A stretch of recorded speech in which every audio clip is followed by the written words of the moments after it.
Welcome to the Monger podcast, where we go behind the scenes in the cheese world to chat with the people making, selling, or distributing your favorite specialty food products. I'm your host, Janae Muha, certified cheese professional, longtime cheesemonger, and producer advocate. Kyra James is ready to disrupt the cheese industry in a new and exciting way. With a degree in gastronomy, a cheesemongering pedigree that started at Formaggio Kitchen in Boston, and getting to work with some of the best in the business like the Antonellis, she's primed and ready to make big moves. Listen in as we walk through the path on how she got here.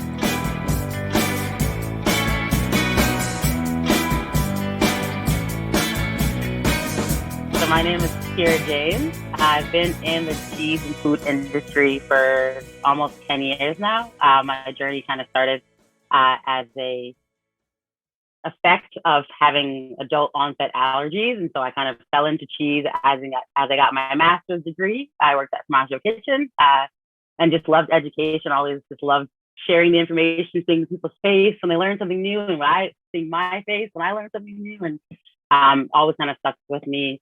So kind of did some work with education, like counterculture for a little bit. And then I opened up a couple of cheese shops in the Boston area, and then needed to kind of get out of that crazy world. So I took a job out of the industry, but back into cheese, first with Own Your Funk, which I'll talk about, but then also working with the Antonellis. So the pandemic, I was offered a job to be a virtual event host with them. So I teach a lot of cheese events virtually now as well. And then the journey has kind of gotten me to a place where I feel I want to stay in the industry and I love cheese and education, but having been isolated for some time now and within myself, the best way I feel like I can be a part of the industry is by bringing something new in a new way. So starting my own business, Own Your Funk, new approach to cheese. And yeah, just kind of taking it from there.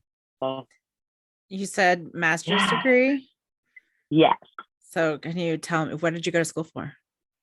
Yeah, so I went to Boston University. My master's degree is in gastronomy, which is food and culture studies. Nothing to do with digestion, people often think, but it's more of like sociology and the anthropology of food. So like what the kitchen table did for mankind, or what like fire did for us, and really like that nerdy stuff. At the same time, I had just started at Formaggio Kitchen, who, for those who don't know, they have their own direct importing licenses, which means they can bring whatever they want from wherever they want, however they want, really. And that means that you can really learn those stories. And I was able to like use my knowledge. Like I did anthropology study on Formaggio, and it was all right when I was learning about cheese. And so it was just kind of like, it was like meant to be. And I just like really just fell in love in like a different kind of way, where it was just about the story and like wanting to share that with people and knowing how much that changed how I approach food, and how I think it can for others too.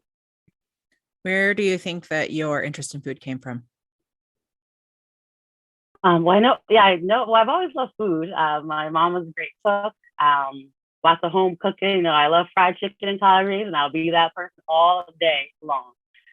But my love for food really came from when I was in my early 20s. I had those adult onset food allergies, so I really had to watch what I was eating. I had like skin conditions and whatnot, so nothing too serious, but I did have to watch what I was eating. So basically, graduating Syracuse, feeling pretty lost out of, I was an athlete, so no longer having that in my life. And I just fell into the Food Network, and it just became my obsession. So like I'm just one of those people who that was my food story. I really loved the marketing of it, the storytelling of it. And that was sort of what I wanted to bring to the table. So I got my degree thinking I was going to go into like corporate marketing or like work for like a bigger company. I love Dunkin' Donuts. I thought that was going to be my path. And then boom, artisan cheese was like, here you go, girl. And yeah, that's where I am. I like that you had the idea of Dunkin', but it totally took another turn. Don't get me wrong. I love Dunkin'. We don't have it out here in Washington, but every time I get to an airport where I'm like, oh, there's Dunkin', I gotta go get some. They got their snack game and their like seasonal specials. Anyway. Yeah, I love it. Different days. Yeah. Anyway. So Formaggio Kitchen, I've Yeah. had the pleasure of going there and or I can't remember which one I went to, but I went to one and it's a very special place. Can you talk a little bit about working there and kind of getting your cheese Mhm. chops there? I love to talk about Monger Kitchen. Yeah, so mentioning the direct importing licensing, so they imagine just like these uh, shelves just compact as tightly as possible with things you've never heard of from all over the world, but categorized in ways that if you're familiar with the foods of those cultures or from those parts of the world, um, the highest and the best quality from the best hands, from your grandma's hands type thing. So there was lots of story behind it. So you imagine just every product having their own individual signage, telling you about the product, where it's coming from. And then, of course, their main focus was cheese. So having over 200 different types of cheese, where every morning us mongers unwrap and clean and wrap those cheeses at every piece. It's a 2-hour process that you really, when you got to be the opening cheesemonger at Formaggio, like it was a thing. Like you got to be in charge of unwrapping all these cheeses and really like being there for them, and that was definitely a big part of my growth with them. And then I moved into education and became their event manager. And so they do a lot of Cheese 101 type events, but also private events, and really cultural focuses. So like French cuisine, Italian cuisine, because they have those products that are from like the cows make the cheese right next to where the jam is made type relationship, that in the class setting, like that I was so lucky that those were the types of stories I got to tell as my first like teaching experiences. And yeah, from there on out, it's like cheese information for me. Like I hear about a cheese once and it's just up there for like pretty much ever. So yeah, like I can't stay away. But Formaggio, yeah, it's definitely, yeah, everyone should learn about it just because of their story. They have cheese caves. Um, they built them underneath the shop. So in the early 70s, cheese caves are, can be anything really, controlled environments, but they were natural stone basements that they converted into cheese caves, which allowed them to bring in even more cheese to take care of. Being the first one to do that, now we have so many people doing it. So if you know of like Murray's or Crown Finish, definitely should think about researching Formaggio and those older people who started off, because there's just so much history there. Yeah. I almost spent way too much money there because I was just like, I have never seen any of this stuff, especially since on the West Coast, we already don't get a lot of stuff because a lot of stuff doesn't make it this far over. So it was just like, whoa, this is like blowing my mind how much different stuff there is here. So it's pretty cool. It's a wonderful start to a long history with cheese. Yeah, exactly. So let's talk about Own Your Funk. Tell me about it. What's going on? What are you doing with it? These are great questions that I really am going to embrace the community to help me figure out. The long and short of it was, it's been an idea I've had in my mind for some time. Connecting to my professional and personal life happening. I used to consume substances to get out of my funk.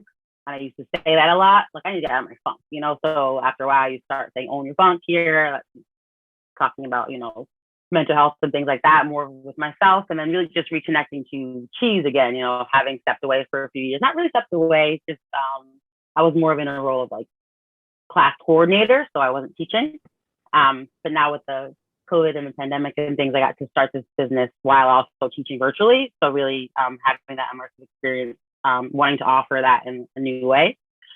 So Own Your Funk is basically a new approach to cheese and cheese education, with a mix of self-empowerment. So I'll be offering specific experiences to start, with different focuses, so sensory focuses, flavor focuses, just trying to bring the same information just in a new way, a new approach perhaps to people who haven't really been attracted to the offerings of the industry as is. Being a part of something for so long and wanting so much more for it and seeing so much more for it, and then not really having or feeling as though I have the options to make the things happen. Kind of had to get to a place where I was like, I'm gonna do it myself. So Own Your Funk was like the thing I said, and it became the title of my company. And from there, I really want it to become like a mindset. I want people to live their flaws, and starting off with this cheese education and the fact that, cheese is this living thing that's unapologetic. I want to talk about the relationship to the environment in a new way, just really just throwing everything out the window that we've talked about with cheese, and just bringing new things, partnership opportunities or collaborations with people telling producer stories in a more real way, talking more about the economics of the industry. And, we are an artisan, small produced industry, but there's lots of money here, and you need a lot of money to start a farm. So as much as I want people of color in this industry, and I'm going to do my best to make that happen, I know that you need money to do that. So really talking about how we're going to make these changes in a new way, in a fun way. So yeah, for now, it's really just me reconnecting with my industry, my people. And then I'll be moving to Baltimore in the next week. So just starting a new adventure in a new city. I have a lot of family ties there. And I really want to learn about the culture and the food culture there. And I think I can bring a lot to that really diverse and rich culture. So that's the next step. Beyond that, who knows? I have some consulting work. I'm going to help open up some shops. We're going to, there's lots of stuff happening. I want to do some kidding tours around the country, just playing with a bunch of goats. I want to bring a bunch of brown people to farms. It's just going to be whatever it's going to be. But I really want, my first goal is to be accepted by everyone, and really just have it be a conversation about owning your funk, trying these new things, these new ways. And so I'm just hopeful that, I'm accepted when those things are able to happen. But right now we're virtual. So right. We'll do this. Yeah. Exactly. That's exciting. Baltimore, new city. I've wanted to visit. I haven't been there yet. I had a really good friend who passed away a couple years ago, but he was from Baltimore, and he was one of the truest souls I've ever met. So I feel like he's kind of a good representation of what I might experience there. And also John Waters. I mean, come on. But that's exciting. And I'm excited to see the city through your eyes. So that's really cool. Yeah, definitely. Part of owning your funk is my own flaws, right? Of not really being the best on a screen, in person. I'm good money, but I'm definitely gonna be working more at putting more of those things on screen when I get to Baltimore, and really looking for the engagement from that community and my virtual family that I'll hopefully continue to nurture as well. So yeah, exciting, scary but exciting always. Scary is fun though. Keeps you on your toes. So obviously COVID has affected all of us in so many different ways. Can you talk about how it's affected you and how it's affected your cheese world, and kind of what you've been through in the last couple of years? Definitely. Yeah. So the thing that I focus on or think about with the pandemic and COVID is that I think it really was a catalyst, or it kind of escalated a lot of inevitables. I feel like a lot of things in people's minds were those itches, or those things that people may have wanted to do in their lives, or either positive or negative. It really just unfortunately allowed for these things to happen. Our healthcare system issues, all these things were able to come to light as well. For me, there was definitely, I had my share of ups and downs through the years, impacted by the pandemic and just bad luck, So it was a tough time for me, but it was definitely coincidentally in the best possible way. It was when I was getting sober as well. So came out of rehab, pressed to death, went to a sober house for 6 months, and then I started to work at a restaurant and then shut down. And it was wah, wah, wah. So I'm really excited about just being this new Kyra, and the pandemic has kind of called to that. So in terms of what's to come of that is own your funk, right? So unfortunately, I was stunted in some ways, but it progressed me to really push this company forward. Much slower start now that I'm starting it earlier than I thought I would, right? So it's just a different way. But the good things about silver linings, as we say, about the pandemic was that I got to work with the Antonellis more. So John and Kendall are two of my dear friends in the industry. I had my insecurities coming back to the industry of, and how relationships were left or things like that. And I just feel really good about like always being welcome back to the cheese industry. It's such a welcoming, and everyone's always here for you. And so, Kendall reached out for other opportunities, and I was like, I'm not really working right now. She's like, well, we're actually starting this virtual program. Like, do you want to host? And I was like, yeah. And I was like, I love it. And it's allowed me to then show my confidence in a new way, right? My intellectual confidence and more my personality that I had to keep in the house for a pandemic. So as much as like at the beginning, everyone like disliked Zoom, like I was getting ready today, like I get to hang out with Janae, like not even thinking that I don't get to touch you, right? So like that's those are silver linings of the pandemic, where it's like, especially with the cheese industry, where it gave me opportunities that I really wouldn't have had without it, or it would have just taken me longer to get out of my own way to get going. So yeah. Yeah, I was really excited to talk to you because, as we kind of mentioned in our emailing and talking this week, I am celebrating 10 years sober myself, and that's a huge freaking deal. And you just celebrated 2 years sober, and it's one of those things that, like, as cheesemongers, like when people come up to the counter, they're like, oh, wine and cheese, that's just obviously the thing. And that's a hard thing to kind of think about, of like, yeah, well, no, not for me. Not for me, it's not, but you enjoy whatever. Mm-hmm. So I'm glad to be able to sit and talk with you at this, venture in your world. And me too. Can you talk a little bit about what that's kind of been like in, like, with your career? And like, I know that like it's been really interesting because I am part of like Ben's friends. And so we've been doing Zoom for the last 2 years, and I've seen a lot of people come in and getting sober over the pandemic. And there's been some like good things and weird things about it, because you were sequestered, and then you have to like now be out in the world a little bit more. So can you tell me about that a little bit? Definitely. Yeah, part of my whole thing and like what I want the mindset to be is just putting yourself, your flaws out there first, right? Cheese puts its funk out there before you even want it, right? So for me, I always put my sobriety story and my things out front. So it's always been something that I talked about, and I think with the pandemic happening at the same time of my progress, like it really was like what I needed to happen. Like I always say, I need to fall on my face to like really learn anything. Like I'm that stubborn. If any of y'all out there know me, I'm that stubborn. But I had literally fell on my face to get the help I needed, or a little scar to prove it.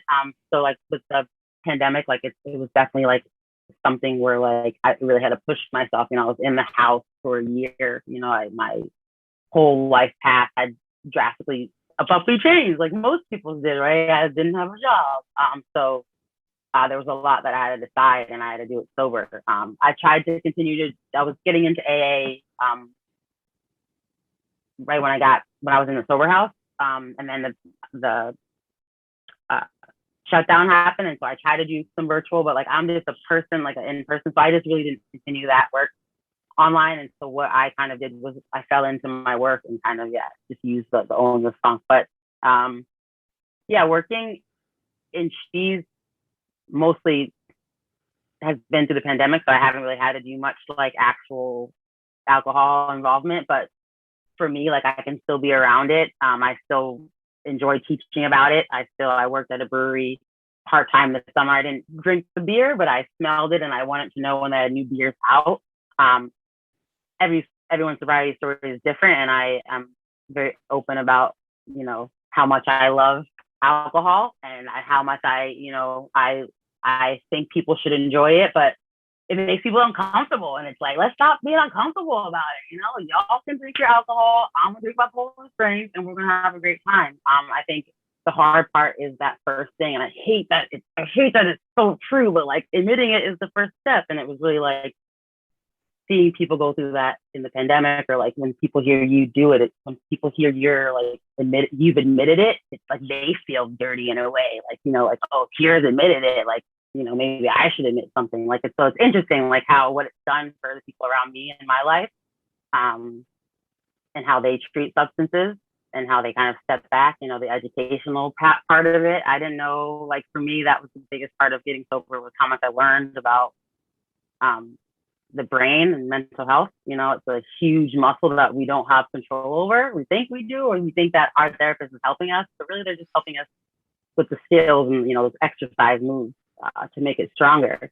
But sobriety is the best thing that I ever did. You know, I'm that person. I don't speak about it in a big way, but I put it out in the open pretty quickly. And I just hope that, yeah, I can help more people do so. I think through the pandemic, my openness I've seen it help, and like that's part of the process. And it's like, dang, another thing that they're right about. Like when you help somebody, it makes you feel better. I was like, dang, yeah, okay. But yeah, it's been an exciting process. And, you know, I say this all the time too, and I recommend 28, 35 days away to anyone, you know, in whatever context. I ain't saying we all got to go to rehab, but I definitely feel like taking that time to like focus on this muscle was just made a world of difference for me. And like, yeah, it sounds that way because it's true. And like, you know, I never, like, you just you never know who you're going to be until you get there. Yes, if that makes any sense. And yeah, I just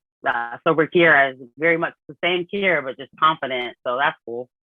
I just want to continue doing it. Yeah. I relate to that in so many different ways, because when I got sober, I didn't do AA. I didn't have any sort of sober community for the first 8 years of my sobriety. Wow. I just did it. And I literally just woke up and was like, okay, I'm done drinking. I don't like the way it's making me feel anymore. And it's just not something that I need in my life. And what I've found is that when I'm not waking up hungover every day, I'm not telling myself that I'm the biggest piece of crap out there and that I'm not worth these things. Like now I can actually think those things, but it kind of bypasses a little bit quicker. It can be like, that's not a correct thought, actually. Like I'm going to push back on that thought a little bit and just be like, no, I am worth something. And I'm not the worst person on the planet because I made a stupid comment. So the confidence piece is a huge, huge thing. Yeah.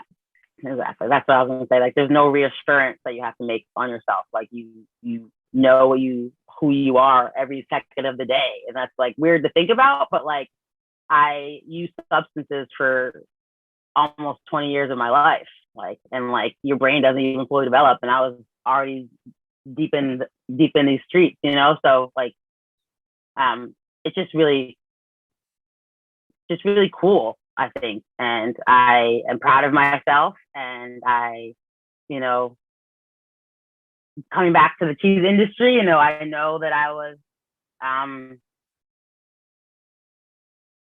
you know, not my full self in social situations that, you know, you have to live with those experiences. And, you know, everyone deals with them differently. And I feel like the cheese industry just continues to amaze me, and how much, like, you know, everyone is accepting of you, who you are, no matter what you're doing. You know, I think,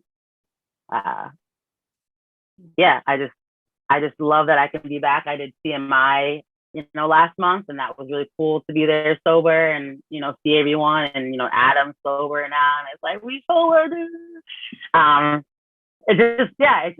It's just new, and it's exciting to bring it to the cheese industry more. I definitely, you know, want to do something, you know, hopefully in like Oregon next summer, you know, that would be really cool, and just bring it more to the forefront. But yeah, I think that the issue is people think they have to like pick a side, like no alcohol, and there's like all these amazing beer alcohols coming out, but like you don't have to do that. I'm a cheese monger, and I know my wine, you know, come at me. Like I don't have to drink it to know that. And that's the thing about being a monger, like that Own Your Funk also wants to help do, is like the intellectual property is so powerful that your bosses don't really tell you about, you know? So like you feel like you only have these certain paths to go, and like you can do whatever you want with it. And yeah. Right. So. And also that knowledge that you picked up when you were studying these sort of things, it doesn't go away. So like, you know what a Pinot Noir tastes like if it's from Oregon. Like there's a very specific flavor profile. It's, you know, you don't have to taste it to know that. Like I can sell wine, no problem. It's not that big of a deal. And it's hard not to sound like that way, but like I can sell wine, but like I can't. Like I can, like that's the thing. because people want to put food so high up, but it's still just food, like it's all just great, like I know wine, just like, snack food flavors or juice flavors, it's just a matter of what you're passionate about or what you put your efforts into. Like people can care more anyway. I wanted to come back to the Cheesemonger Invitational because you've competed a few times. Yes. Yes, 2 times. So this was your second time. Yeah. Can you tell me about the difference of competing as a sober person versus your last experience? Like how did that go? Because you've done well, you did well better both times though. That's the thing about Kyra and a lot of functioning alcoholics, right? Like I was able to be successful when I was not in complete control. But CMI, the first one was 2017, and I made top 6, competed on stage, and ended up in 4th place. And then this year, I made top 6 and tied for 3rd place overall. And so the on-stage experience, there was a lot. The one thing that I didn't have was like to calm those nerves down. So like when they call my name, I call my ugly Kyra cry, where it's like this like whole body, like my shoulders go, and like so there was a lot more nerves, and like I fuddled through I butchered a piece of Emmental. It was just like, anyway, there were some things that like I definitely felt different, but what that allows me to do now is like my hindsight is way more clear. Like what would have happened if I was drinking, I would have just beat myself up. I would have, I would have made the same types of excuses, but I probably wouldn't have thought of resolutions for, maybe it's time you get back behind the counter. You call yourself a cheesemonger and you're starting a business, and you are a cheesemonger because cheesemonger can be defined in new types of ways, I feel. So I competed, but there were some things that you really only do when you're behind the counter. So I'm going to Baltimore, and I have a friend who runs Firefly Market stand, and the wine source has a counter, so I may be able to help out those people. So I may have not done that if I was still drinking. I may have just like beat myself up and maybe just left the industry again. There's just so many things that the clarity that comes from it. The experience was still fun because I have a personality that's extroverted. I feed off of others' energy. I kind of need it to thrive. So put me on a stage, you really can't tell me nothing. And so that I now know that is just me and not alcohol. So CMI was something that I hadn't been sober or social because of the pandemic in so long. So it was an opportunity to remind myself of that I hadn't really got to do since being sober because we've been in the house so much. I had a 35th Zoom birthday party where basically everyone just watched me dance by myself in my house. So like that was pretty bad language. But this was like the next like social thing. So yeah, it was definitely like I hadn't really thought about it right now, but yeah, it's definitely like I can be more proud of the thing, not more proud, more sure of the pride I have for myself because like it was all me all the time. And yeah, that's powerful. Scary, but powerful. Well, and I think that there's something to be said for not relying on a substance to get you through something that is nerve-wracking and whatnot. Being able to actually just like sit in that uncomfortable feeling. I'm not good at it. I don't particularly like being up on stage or whatever, but like still being able to do those things completely sober, it makes you kind of feel invincible a little bit. Mm-hmm. You're like, bring it on. I can do anything. It's like a superpower that like you want to shout from the rooftops, but like you also know how much like people really love their alcohol, and like you don't really want to like burst those bubbles. So like all we can do is just keep showing them that you can do it without it, and then there's like dibs and dabs, with it maybe, but it doesn't matter. Like it's not for everyone. It's for those who choose the life, and that we get to have it, and we get to share how fun it is. So yeah. Well, I appreciate you being so open about it because I have been open about my sobriety from the beginning. And I feel like it's getting easier now because so many people are a lot more sober curious and like a lot more people are kind of coming to that thought process of like, maybe I don't drink all the time.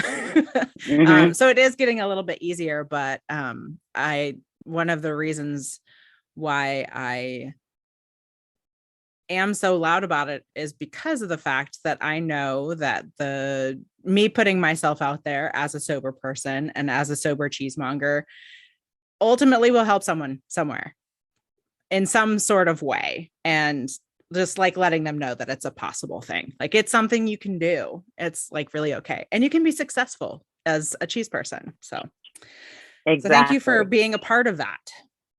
Oh, you're welcome. I think the biggest, the most powerful thing in my getting sober journey, or like going through the rehab outpatient process, all those things, was like the storytelling. Like when you go to meetings or when you have these other people telling their stories, like, again, I've just always loved hearing stories and sharing experiences to create new stories, but hearing other people's stories about how they got to where they were, or how they became an addict, or when they lost control, like hearing when somebody else did it, like that's so cool. Like that was huge. So yeah, I think for me, like I can think of a moment where we were at a bar, a counterculture event, and like you were like mad confident not drinking. I was like, she's just sitting here not drinking, huh?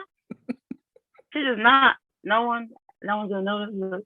Like, and that was when I was like, that was part of like when I was thinking I can like control and all these things. And so I definitely have looked to you. And so as you say that, I can tell you right now, you've been that for me, and your confidence, you've forged your own path through this industry, and definitely, yeah, somebody that has inspired me for sure. So yeah. Like what advice would you have for people who are maybe at that point of being scared to own their funk, but also like, just kind of on that trajectory or thinking about it? Any thoughts on like how you would talk to someone who is in our industry, who is scared of like, well, what do I do when, there's beer and wine and there's this and I have to have pairings, and like, how would you approach that conversation? I mean, talking about it was always good for me. If you're not necessarily at a place where you feel like you can share with somebody else, a suggestion that was given to me a long time ago was, imagine that you have a couch in your head and allow for yourself to lie down in your couch on your head, for a little bit of time, and like just try to internally talk it out. Like, words matter. I say it a lot, and like people are like, "Oh, Kyra, stop saying that." But I'm like, they do. Like the word you choose, you have to think about it, and that is a thought that came from somewhere else. Like it's all kind of connected. So I mean, talking it out is the best thing. You can replay your actions all you want.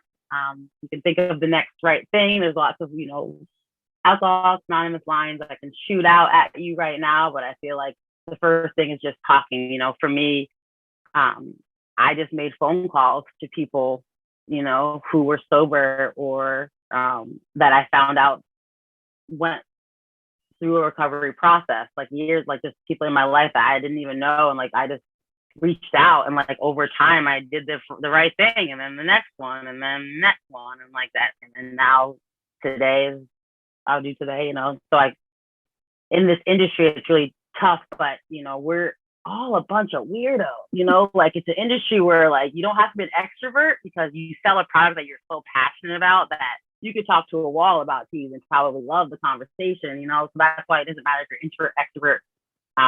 We're all like, going to CMI. I was like, damn, there's mad queer people over here. Like, that's awesome. Like, it was just so fun. And like, it's an industry that draws this freedom, but we don't really nurture it well. Like, we don't keep people here. And so it's just maybe just, I want to say hit me up. Like, that's what I want to say, because I want to do that for everyone, but I know I need to stop doing that. But like, you can, reach out to somebody that you just feel comfortable talking to, that you won't judge you, or that you trust. You will be surprised by what other people have been through, and unfortunately we aren't designed to just openly share it. We kind of have to be like can I come in? Will you share with me? And like, and then if it's me, you're getting the floodgate. I'm gonna share it all. But yeah, that it's a tough industry, but it's it keeps bringing me back, so it's definitely a welcoming one. So just reach out before you give up, I'd say. I have found that the more that I'm open with my sobriety, the more sober people have come into my circle that I had no idea. And that's a wonderful thing. You're like, oh, I had no idea. That's great. Like, you know, exactly. Yeah. You're doing a big move. You got a lot of fun stuff coming up in the future. So can we get like next year we'll replay this and like see where you're at? Cause I feel like we're in a very, it's in a weird time, I guess, with like things in Washington. We're open, but like we still have a mask mandate and there's still structures. So like, doesn't feel fully open yet.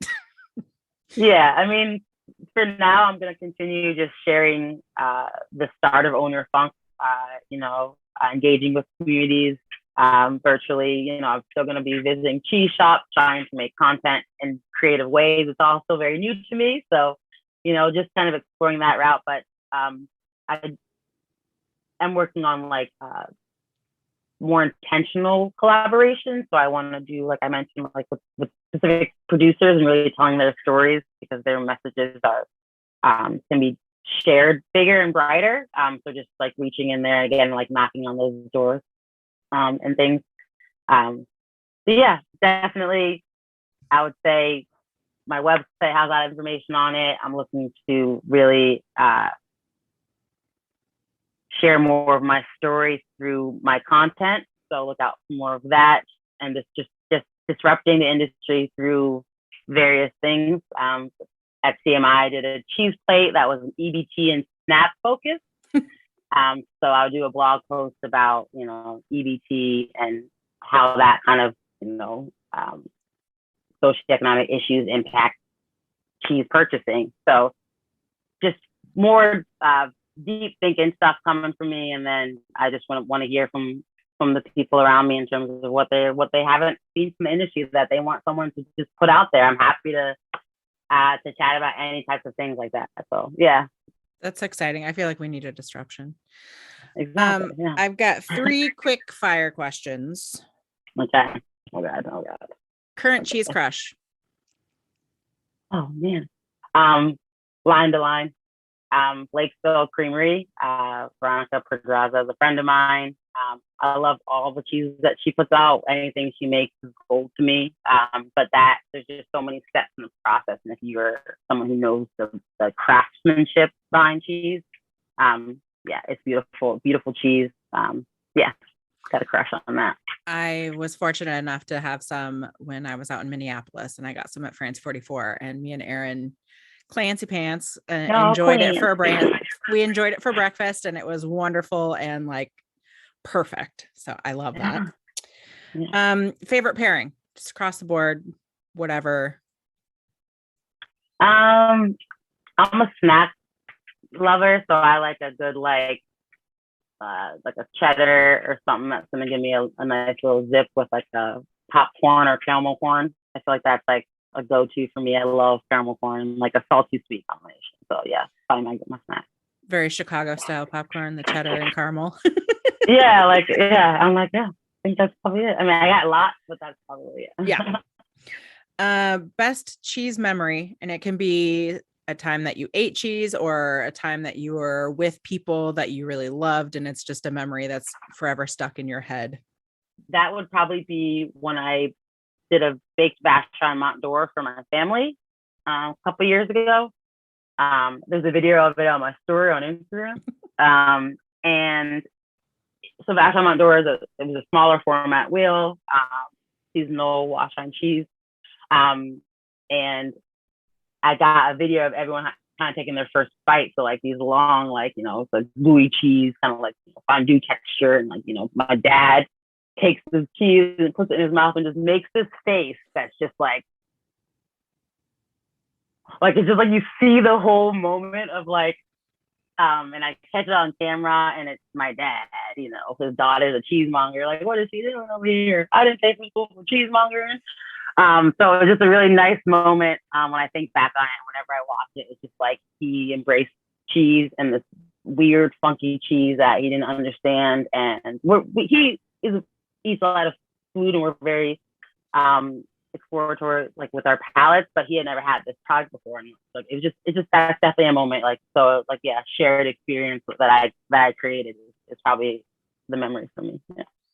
I have my own personal memory with Vacheron when the month before I got sober, I was traveling through Europe, and we were in Besançon, and my friend took me to the cheese shop, and we bought the big one, and they like baked it up the way that the French are known to do, and it was one of the most amazing experiences, and so simple and rustic, but like just it's going to be forever in my mind. So I love that you got to share that with your family, and it's a great memory. Yeah, just like those, I mean, food memories just do that to people, right? Like they can, like, and cheese, just everyone loves it. So like, yeah, I love giving that to people. So it's so cool. Yeah. So easy. Is there anything that we didn't touch on that you feel that people need to know about you or on your funk or anything like that? Yeah, just some other things that I think are important to talk about that I'm connected with. So as part of Own Your Funk partnership education, I definitely have a focus on people of color, really trying to educate that in that industry, that demographic, or those socioeconomic groups of people who haven't really been tapped. In addition to that, I work with a nonprofit called the Cheese Culture Coalition. So all of my work is kind of tied together, trying to be pretty intentional with the work, because somebody needs to be. So I love that Whitney Roberts started this nonprofit, and I feel honored to have asked me on the board of directors. And so the Cheese Culture Coalition is a nonprofit that focuses on providing empowerment and inclusivity to people of color in the food and cheese farming industry. So we provide free educational classes to students. So with this pandemic situation, we've had some difficulties finding students to teach. You know, teachers really don't, they would love to give their students free cheese education, but it's really not a priority. Why not? But we do a lot of great work with them. I do a lot of great work with them. So the Cheese Culture Coalition, I just wanted to mention, because it's an organization really important to me, and important part of the work that Own Your Funk does, and really just an intentional step in the cheese industry that I think everyone, if you're in the industry, should know about that organization. It's still a growing thing, but the biggest thing is growing a community first, and then we can educate the people. So yeah, definitely look into that. And if you know some kids, if you're a teacher, all that stuff, I definitely, would love for more people to get involved with that organization. So I just want to, give it a quick shout out. That's where I spend most of my time too. I will post the links in the show notes so everybody can find their way, because it is a very important thing that we need to be supporting in our industry. And there's a lot. We could get into some like really heavy topics about what needs to change right now. Yeah, and so that's why Own Your Funk, we're going to start off with like the fun stuff, and then like I'm slowly making partnerships with organizations to make those intentional changes. Some of the things we talked about today are actually things I'm working on but can't super share yet. But yeah, definitely it's coming. It's coming. Yeah. And it's happening. The change is happening. Exactly. Slowly but surely. We're doing it right now. Exactly. Yeah, exactly. Giving people platforms like you do with this programming and educational series is awesome. And so I'm definitely super grateful and thankful to have this opportunity. And I just love that I got to see you. And yeah.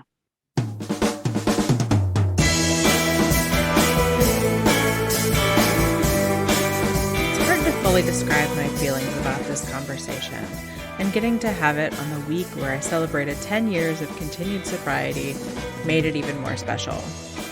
I'm so proud of you, Kyra, and I'm so excited to watch you grow, funk and all. Links are in the show notes to find Kyra and all of the important work that she is doing. I've also added a link to Ben's Friends, which is a sober and recovery peer group for those in the food and beverage industry. If you are questioning your relationship to alcohol, You don't have to do it alone. This podcast is recorded, produced, and edited by me, Janae Muha. Thank you to Ben Muha for allowing me to use your music. Please rate, review, and subscribe wherever you get your podcasts, and follow along on my cheesy adventures at Instagram and Facebook. I post full video recordings over on Patreon and would love to hear topics or people you think need the spotlight. Thanks for listening, and remember to keep spreading the word of good curd.